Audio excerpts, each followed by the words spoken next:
Welcome, fans. Welcome to Podcasting Raw Nerdy. I am with Gavin Hammon. How you doing, Hello. Gavin? I'm good, Adrian. How are you, man? Doing great. You may know him as Kenny from The Walking Dead and from A Wolf Among Us, or my favorite, Riley Flash. Oh, wow. Deep cut. I love Riley. And many others. Today, I have Gavin Hammon on here because we have one specific, really important thing to talk about, and that's the world of Lego. But Sure. I want to get a little background before we do that. Is that okay, Gavin? Yeah, of course. Yeah. How did you get into the field of voice acting? What inspired you to pursue it as a career? I never knew that it was a job or anything like that. I always did voices, and I was a pretty good mimic as a kid, and I was obnoxious. I talked a whole lot as a kid, and just it never really occurred to me. I was in a band for most of the 1990s and my 20s, and then when that petered out, I was working in construction.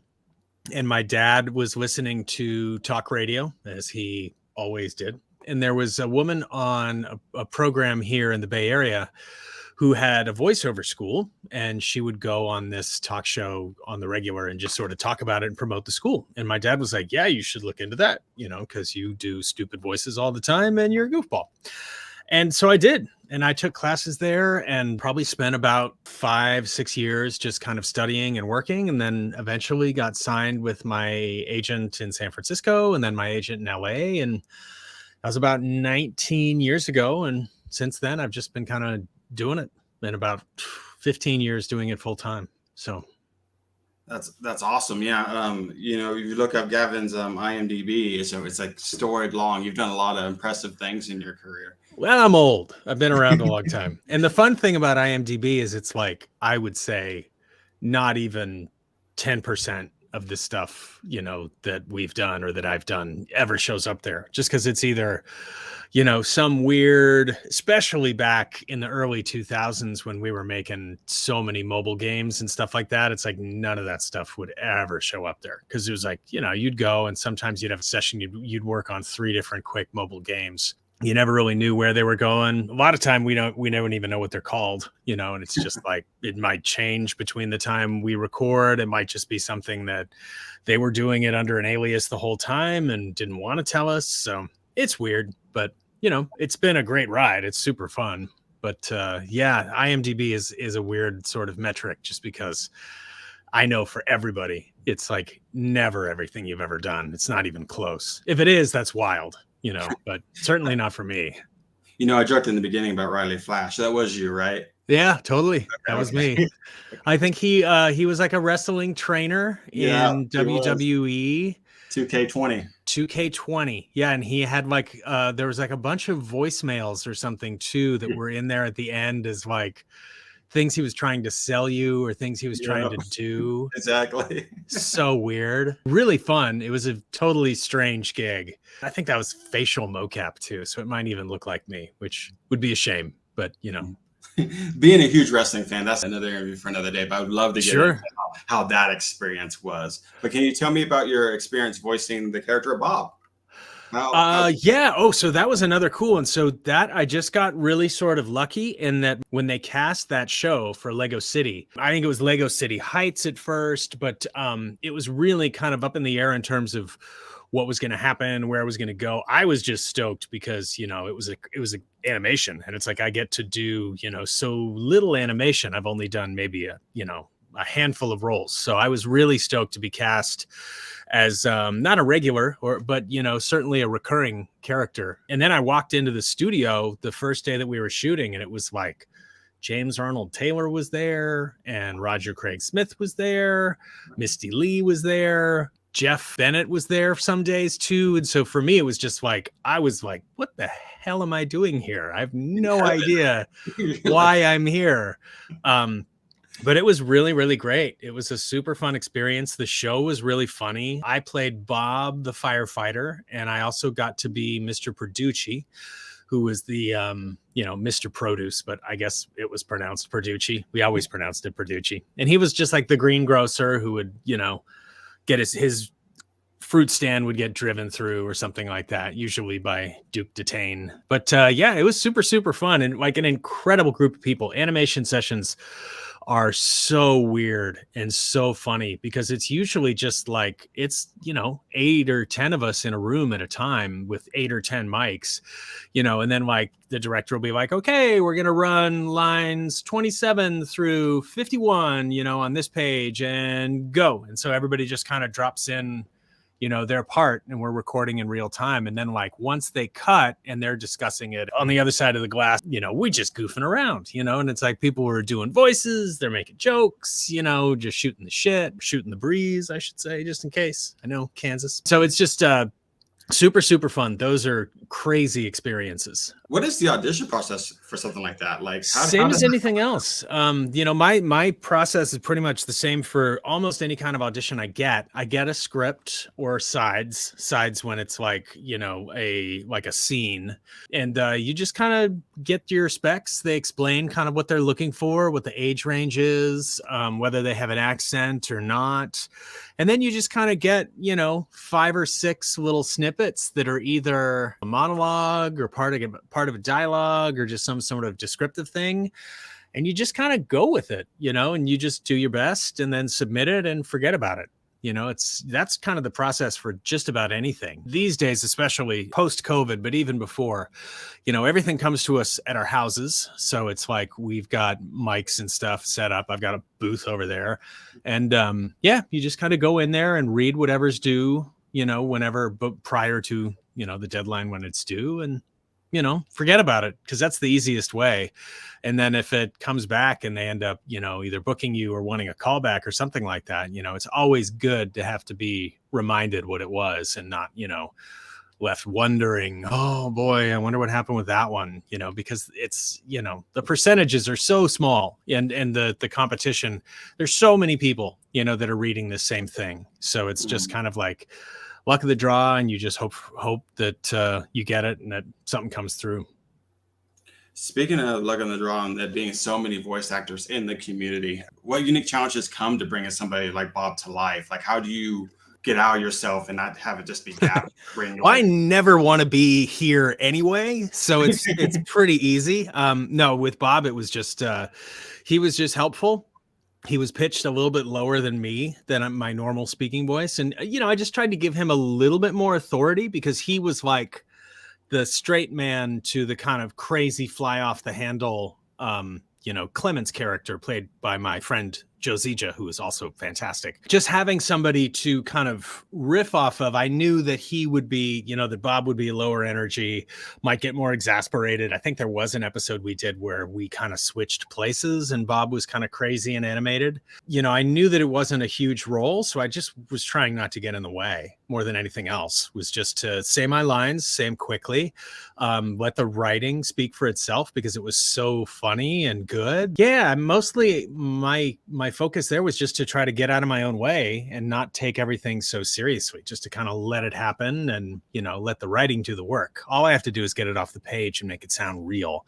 And that it just involves, if I'm shouting at somebody, I've got to project a little bit. If it's quieter, I've got to pull back a little bit. You always want to think of the physicality in animation, because it really is, we have to cover all of that, and it sounds so much better, when the actor is adding that physicality, because you really get the sense of scene. So yeah, that in that way, that animation is different than video games and stuff like that. A lot of times with games, you're doing a line at a time, so you don't have to cover like, I'm doing this and then I change and do that. Sometimes it comes up, but animation, you have to think. It's almost like you're doing a play, and you have to think about how you play each line, just in order to pull off the world.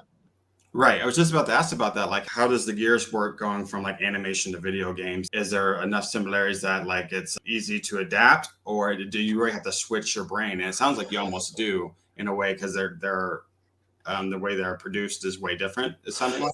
Yeah, they're produced and recorded really differently. Like video games are always recorded, almost always, in isolation. So we're generally by ourselves. Even if you have a dialogue with somebody else, it's super, super rare to record a video game in real time with another actor. You might get played their lines if they have them recorded, but by and large, it's a whole different animal. I don't think it's like unapproachable to go from like one to the next. I mean, for me, it's just kind of, I'll know for a game that the requirements are a little less stringent. You don't have to be as on and as like dialed in the whole time. Animation, you may very well get a whole bunch of direction that you've got to incorporate for, you know, the very next pass, where it's like, okay, well, this beat, you know, at line 45 you have to do this, you know, and then at 36 you have to do that. In between those two lines there's like a grunt and a groan, or you fall over or something like that. Right. You might get a ton of information in an animation session. I don't know. I've always been pretty adaptable. I'm still pretty adaptable, you know, knock on wood, in this business. So for me, it's kind of like, okay, cool. I know what the challenges are going into it, and I kind of work within that. Living where I live, I'm in a secondary market. And so it's like I have to do, or I need to be able to do lots of different kinds of things. And I've had to do lots of different kinds of things to have a career. And so everything kind of brings its own unique challenges that I just get to adapt to and then just try to incorporate. So I've gotten pretty good at it, you know, after 19-ish years of it. It's always fun to have a new challenge, and animation is new to me. I've only done it, you know, for maybe like the last 4 or 5 years. So it's definitely not something I'm super comfortable with, but I would love to do more. One of my main problems too that probably holds me back is I don't live down there. So it's like a lot of times those callbacks and those calls happen and they're quick turnaround and they want to see people in person. And that's not always an option for me, unfortunately. Lego City has a very humorous and lighthearted tone. Yeah. You know, it's a very much a comedy based, right? Oh yeah, for sure. How do you approach voice acting on comedy projects versus any other project, like a role like Kenny, right? Yeah, sure. I imagine like those two things are vastly different in the way you have to approach them. Yeah, I think so too. Comedy is super fun. I love it. I did a lot of improv comedy in high school, did plays and stuff like that that were humorous. And so I was always, I like to crack jokes as well, especially in sessions. I probably derail a lot of sessions just by making jokes or trying to. Yeah, so that was super fun. It was a great opportunity. And it's the same kind of vibe where you just like, don't get in the way of the joke. The joke's already funny on paper. All I got to do is say it and get it off the page. There's other ways that you can kind of like, you might tweak something to make something that sounds kind of regular sound a little weird, you know, just to sort of mix it up and make it fun. But that's a different play. Usually with a comedy, a script that's good and funny, you just kind of like leave it alone and, you know, let the lines do the work.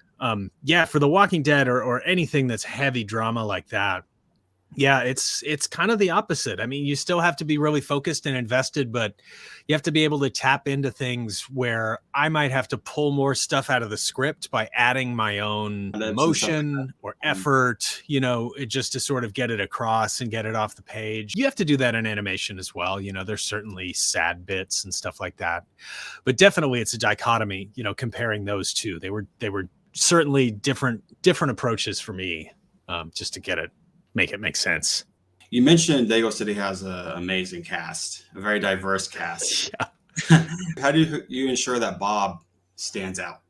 Or is I did not even try to. I was just like, you know, I'm just happy to be here, and I'm happy to have some good moments, especially with Misty Lee and Joe Zija, to have some good sort of comedy with them. Yeah, I was trying not to stand out at all because, you know, I mean, the cast too, it's like at that first session, you know, were a ton of people, but then like I would come out, you know, for break or something like that, and then they would be doing like another session in the afternoon, and it would be like, you know, like Phil Lamar and Troy Baker and just all kinds of people. And I was like, holy crap, I don't know who's on this show or who kind of shows up or who does what. And so it was just, yeah, never my goal to try to stick out. Because, you know, again, it's like the writing's going to do it. And as long as I just play an honest, you know, put an honest sort of straightforward performance out there, it's kind of like, it'll either shine or it won't, you know, as long as it doesn't falter, you know, is really, because I'm not trying to be in anybody's face or try to steal the show. Certainly not. You know, they did give us opportunities, you know, where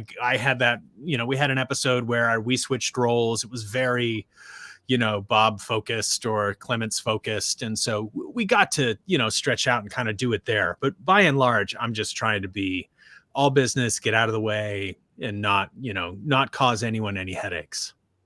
I mean, I don't want any, I don't want any spoilers. I doubt this in the stuff like this is in the show. I'm assuming Bob is alive at the end of the season you just did. I Oh, I imagine. don't know. So we are, as far as I know, we're wrapped on the show Mhm. completely. It's canceled or it's just not renewed. I don't know how it ended. I didn't, to my knowledge, I didn't do anything that would suggest that anybody didn't survive. but I don't know. And I admit that I have been remiss in watching the show. The episodes that I have seen were super duper funny. I don't know that I was in any of them. But yeah, I don't know. I don't know how they ended things. They were definitely going in this direction with like a mystery about the history of the town and like the town's founder and stuff like that. But yeah, beyond that, I'm not sure how far we got. I'm hoping for more Bob in the future. That'd be great. Sure, I'm hoping for any sort of animation in the Maybe future. That'd be great. Oh, I like do have it's something coming. I can't talk about it yet, but that should be cool and a big deal. That's animation. So oh, you got me excited now, man. yeah, it has nothing to do with Lego though. I'm sorry. I wish Um, it did. I love Lego. I would do Lego shows all day long if they let me. Speaking of I want to continue talking about the diverse cast because it is an amazing cast. I imagine because of that amazing cast, because all those fun personalities in the room, do you have any sort of anecdotes or any sort of memories from recording the dialogue for Lego City? Like any sort of fun moment you could tell us about? Oh, sure. Like anytime Jeff Bennett was in the studio, it's just ridiculous. He can mimic pretty much anything. I think that he's had such a storied career. Yeah, he would just start to talk and you just kind of, just stop and listen to him. Matt Craig, who wrote the show, wrote a lot of episodes of the show. And John Colton Berry, both of those two guys, like, so John was always on the other side of the glass, but Matt was like on the show. So I would sit and chat with him and he was always super, super nice. One of his characters would have this, I think he played the fire chief, Freya's brother. And he would always kind of present something that, was a little bit awkward, to me. And and so he would regularly sort of work that in as well, just as we're sort of, shooting the breeze in between takes. Yeah, no, it was fun. But so many of those days too, where I was, living in Northern California and driving to Southern California to do those sessions. So it would be like, I'd get there and I would do my bit and I would just be like, okay, well, see ya. And I would just drive back to Northern California 5 hours. So that was my choice and my lot in life. Yeah, it was a crazy time to be doing that, once a week or so. I bet in a 5 hour drive, I've done similar drives for work, and you have a lot of time to reflect, right? I was Yeah. like today, so you're just like, I would have done that differently, or I could have done this, or because you have time. Oh think yeah. I things. never really reflect back on like doing anything differently at work because it's kind of like as long as the director or the client is happy at the end of the session, then it's just like that's my job. I maybe don't follow or seek out things that I've done because I don't want to hear them and be like, oh yeah, God, I wish I'd done that differently. Or boy, that sounded stupid. Why did they let me do that? Where I'm just going to second guess the thing. And so that's why I just try to avoid it. If I find myself in a video game, if I'm playing something, I'll just be like, oh my God, skip. But that's just me. But it is a nice time to reflect. I would listen, can listen to audiobooks or podcasts. I would just roll the windows down and put on some sunscreen and just kind of cruise just because I was so used to that drive too.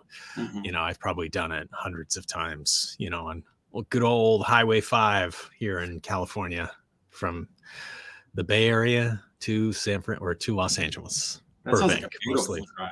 That sounds like a beautiful drive.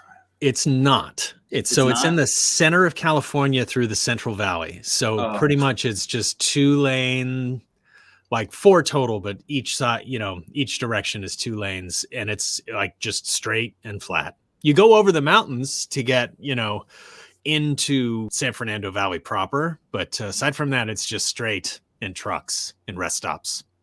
Honestly, it's not dissimilar to driving through like Iowa or something like that. Although that's prettier. I was gonna say Kansas. Reminds me of home right now. Yeah, I haven't driven enough in Kansas. I mean, I've driven through it, and it's similar, but it's like I think there's even less in California just because it's like there's so much land that there's like a good 30 miles between one thing and the next. You know, you're just kind of like driving through nothing, hoping you don't need to get gas. Right. I know you mentioned probably it's not so much in Lego City, like as far as having to improvise because you're pretty sure you're pretty Oh much yeah, no, we still got to a little bit. Yeah, okay. we Can got you to tell me work about some that? things Can you in. tell me about Yeah, how that is?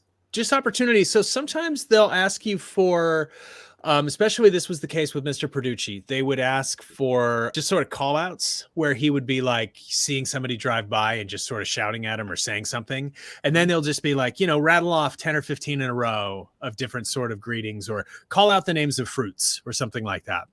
You know, and I'll just go, you know, until they stop me. But yeah, there were always opportunities to like tweak things or to kind of make them your own. I don't tend to do that because usually the writing was so great that it was like I'm not gonna make it better. I'm just gonna like you know pee all over it, and they'll be like, "Ah, you peed on my script." Whereas like nobody wants that. But yeah, there's certainly opportunities to just kind of work something in or like you know, add little things that you think are funny. And a lot of times they'll keep them too. That happens less in games, but in animation, there's definitely, and certain shows probably more so than others. Like you can't get away with that in anime unless, you know, what you are changing fits the flaps better and still gets the point across. And that's more of like a collaborative, like a solving a puzzle than like, I'm going to make it funny by pulling something out of my brain, which is what you know you get to do when you're really improvising something. I would imagine, and correct me if I'm wrong, would like a role like Kenny, like The Walking Dead, is that probably lends itself to a whole bunch of Yeah, there's a lot, and it was funny too listening to Scott Porter, who played Luke in the second season. right. Like sometimes they would play down takes of other actors, so you'd get to hear kind of what you were responding to, and he, I feel like, would always on the third take do something that was just totally off the script out there completely different. I don't know that he does that all the time consistently, but I felt like every take that I was hearing on his third take, it would do something like that. I try to do that as well, but I usually still stick pretty close within the framework of the script. Right. Usually I'll just like add some extra sort of flavor or a little bit of like maybe more make it more colloquial, you know, throw in some like aphorisms or something like that that makes it kind of easier or sound more natural. And then, you know, certain writers were definitely cooler with it than others. Like Gary Whitta was always like, yeah, you do whatever you want and like make it sound authentic and Southern or whatever. He's British, so it's like, what did he know about it? Yeah, he was never precious with his words. It was always just kind of like, yeah, you give us what you want to do. Usually it was always great. So I would just, and I mean, a lot of the Walking Dead stuff too, it's like the writing's so good that I don't need to do anything to make it better. So, yeah, sometimes you might stop and start, you might take a pause, you might give it some pre-life at the beginning where you sort of grumble and then say something. It just kind of depends on the mood and the scene. And then, you know, there were days on, especially on season 2, where we just didn't have time. You know, we would get there, we would have this session booked and scripts are coming in as we're like trying to get through it and they're changing lines in real time because, you know, Telltale, especially, like it's an episodic game. It was never ever plotted or planned out 100% scripted through the whole thing when you'd start it. It would change over the course of like an episode might change 4 or 5 times. So I would have to go in and I mean, I would get many sessions out of it where we would go. And thanks to Scott joining the cast for season 2, we were all getting paid a hell of a lot more money. So that was nice. But yeah, it was definitely, there were times there where we just needed to get through it. We didn't have an option. So, and I would just be like, yeah, you don't need to give me the context. I can read it. It's on the page in front of me. Just go and I'll get through it. You know, and be like, okay, just go. But I talked to Julian Kwasniewski, who directed all of those, directed the voice on all of those sort of things. I was talking to him the other day and he was sort of making a joke about that line when I said that, like, just let me go and like, I'll get through it and it'll be fine. And he's like, yeah, okay. He still tells that story because I guess it worked. I don't know. That's but awesome. Yeah, I mean, in those days too. And there were a bunch of those sessions too, because I was like commuting for those. So I was like, I had a morning gig working on a toy. And so I would get up at like, 5:30, and I'd be at the door by 6 in order to get to this studio in Silicon Valley by 9. And then I would record a toy for 4 hours, and then I'd have to drive literally to the other end of the Bay Area to get to Fairfax, so it'd be like 2 hours just to drive there, and then I'd have a 3-hour drive home. So it'd be like I would leave the house at like 6 and I'd get home at like 9, and I was very grumpy in those days. So there were definitely sessions, especially with The Walking Dead, where after every line I was just like, oh, fuck you, Luke, fuck you, Bonnie. Sorry for, you might have to bleep those out, but no, every line. So I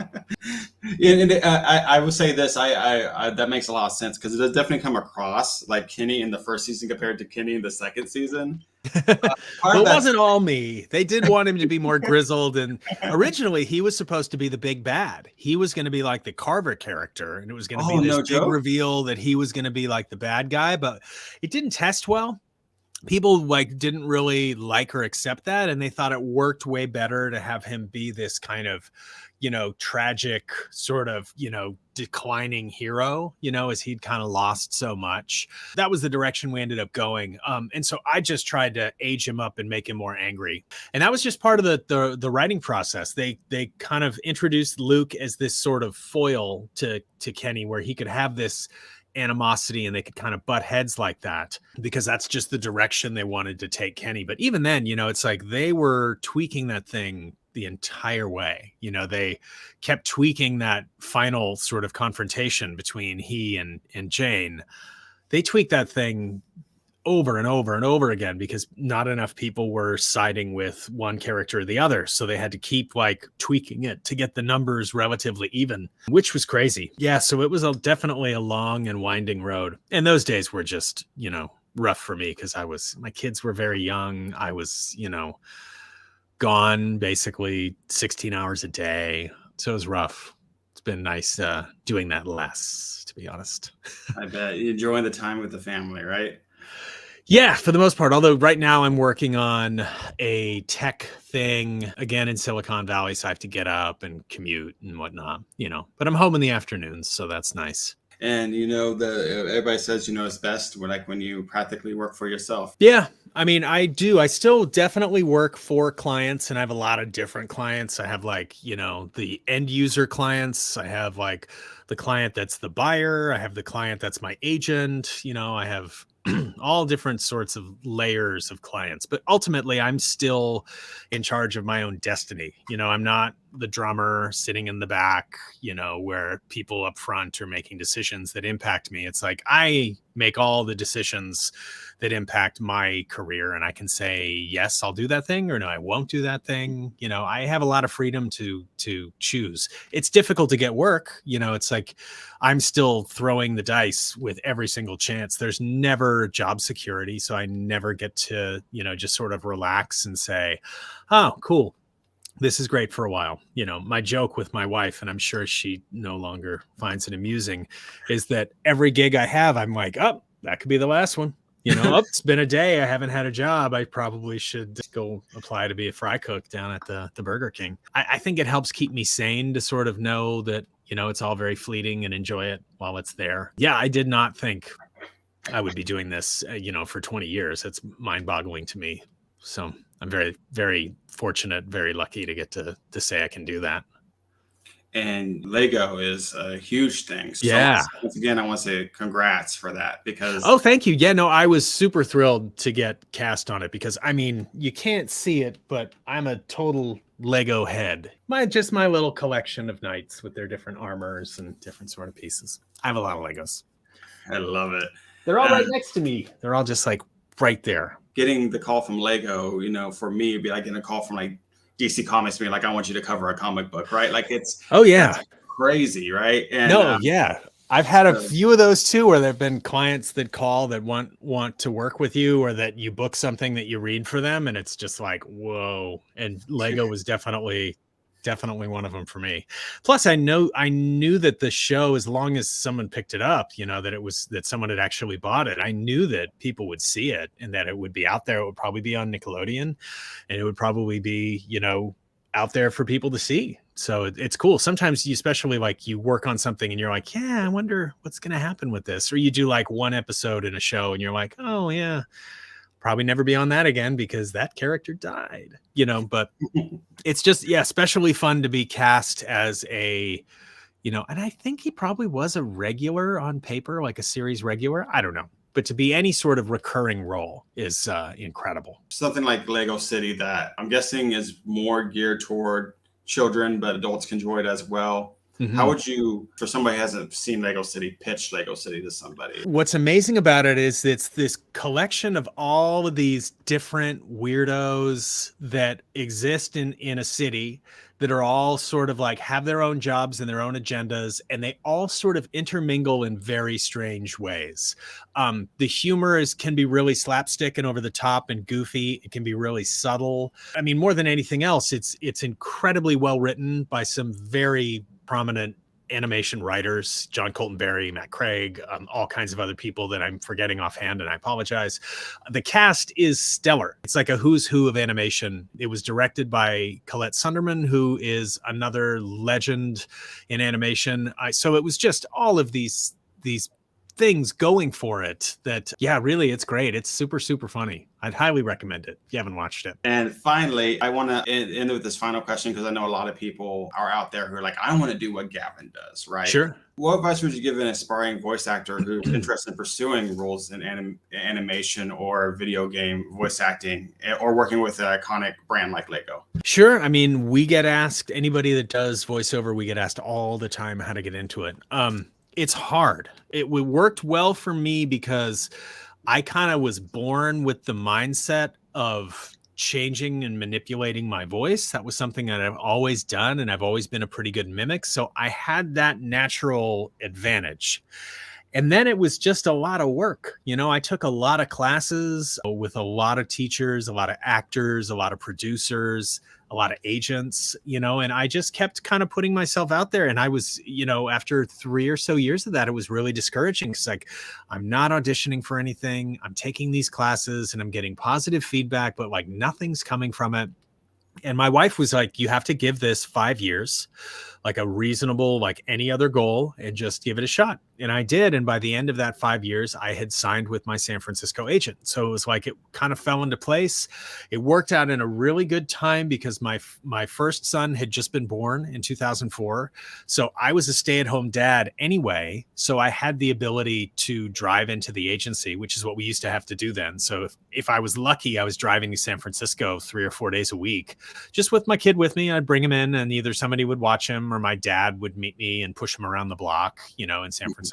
But yeah, for people that want to get into it, just be sort of aware of what the job is. And the best way you can learn about what it takes and what the job entails is a website created by D. Bradley Baker, who is another like legend of animation. I want to be a voiceactor.com. All spelled out the way it would be spelled, one big long word.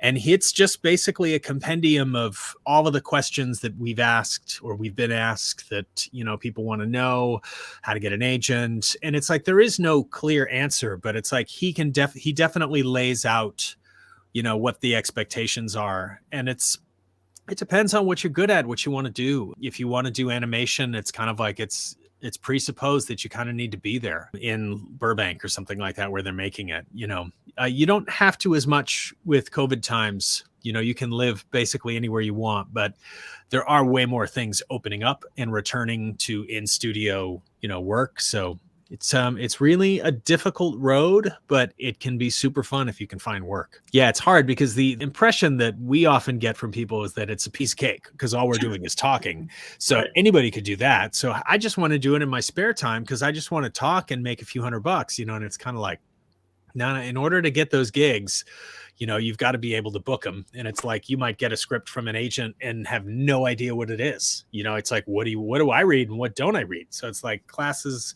explain that to you. Classes make it clear how to tell what a script is just by looking at it, how to know, how long the spot is if they don't tell you, how to know what your role is and like what the subtext is with all kinds of things. It's like there's so much between the lines that we just do on a daily basis because we're familiar with it. And classes are really key. We're finding a good, solid coach. Coaching is really key too. And what I'm hearing is also this, also don't be discouraged, right? Like, it's not something that you can like get into like a month and be like, I'm not getting anywhere, and quit. Yeah, no, I know a lot of people that, have booked jobs and then just sort of instantly that was like, okay, I booked a job and that's it. I'm done with my day job and I'm just like, I'm ready to do this. I'm going to move and I'm just going to kind of be there. My personal goal and my journey was always like, I live here and I am going to try to make this work as best I can by being open to commuting to the major market near me. San Francisco used to be a real major market, but a lot of that kind of dried up in the 90s and early 2000s. Still tons of work here, but the vast majority of work, seems to be in Los Angeles, New York, Chicago. So for commercial stuff, it's a piece of cake. I can read that and I can patch them, to them from my house. But for animation and games and stuff, you do kind of need to be there, and it makes it sort of hard. So my goal had always been like, I need to be able to do as much as possible, as many different kinds of work that I can get here so that I can continue to live here. You can live in LA and you can be really good at one thing and still have a career. But in order to live in a secondary market, it's like I needed to be better at a range of things. So I had to take, those classes and kind of work on that and be willing to take corporate narration jobs. To me, they're all just little problems to solve. So getting a new problem to solve is kind of fun, whether it's a boring corporate speech about SaaS or something like that. It's still, it's a challenge. It's how to make them fit, how to line up to picture, how to do all those sorts of things. I just get a kick out of the job of it. Mm-hmm. But, I'm a weirdo. For me, it's much more than just like making money. The making money is great. It's great. They pay me to do this stuff, but so many of my favorite, best jobs I've ever had, I would have done for free. I wouldn't tell them that, right. I totally would have. Yeah. I'm happy to do this. And yep, this is great. Just happy to be here. But thankfully they do pay you. So Gavin, you're great to have on. I really enjoy. Oh, Adrian, thank you so much. I still owe you a PlayStation 2. You caught me. My last question is going to be where's my PlayStation? Yeah, I know. I need to get your address and I need to box it up. I'm like swamped until, my kids are out of school and this like tech thing winds down, but you hit me up, man, and it will happen. I promise you. For you people who are wondering what's going on here, look back on the YouTube channel on the Level Up coverage, Wichita ICT Level Up. And I share that story. We talk about it a little bit, but yeah, this man caused my PlayStation to be busted.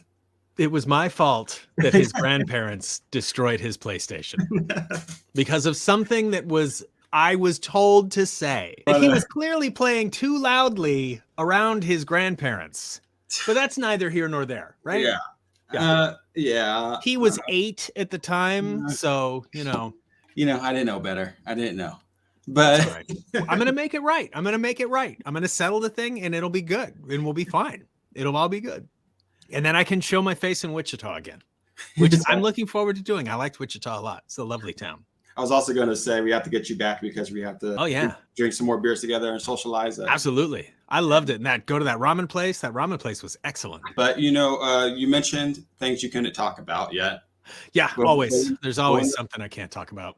One of them comes out really, really soon, and we still can't talk about it. I'm not sure why. I was in definitely some stuff that people were beta testing, so feel like it's out there, but whatever. It's fine. You have to be very careful on those things, I bet. I'm a walking NDA, and I would rather just not promote anything because, I don't know that people are paying that much attention anyway, so I'm terrible at promoting myself. But when those things happen, I would love to talk to you about it. So, absolutely. Me too. I like talking about things. Definitely looking forward to having you back on Podcasting 130. It's been great. First episode to kick off. We recently rebranded the Podcasting 130 to actually name the podcast. Oh, nice. Podcasting 130, and you're going to be the first guest on it. That's a huge mistake. What are you guys doing? Huge mistake. That's fine. Thanks. We just got canceled. We just got canceled. I know, right? That's because it was a huge mistake. I told you. But thank you once again for being on. Thanks so much for having me. I know you're a very busy man. Only this week and next week. But look forward to having you on again. And once again, Gavin, thank you so much. Thank you, man.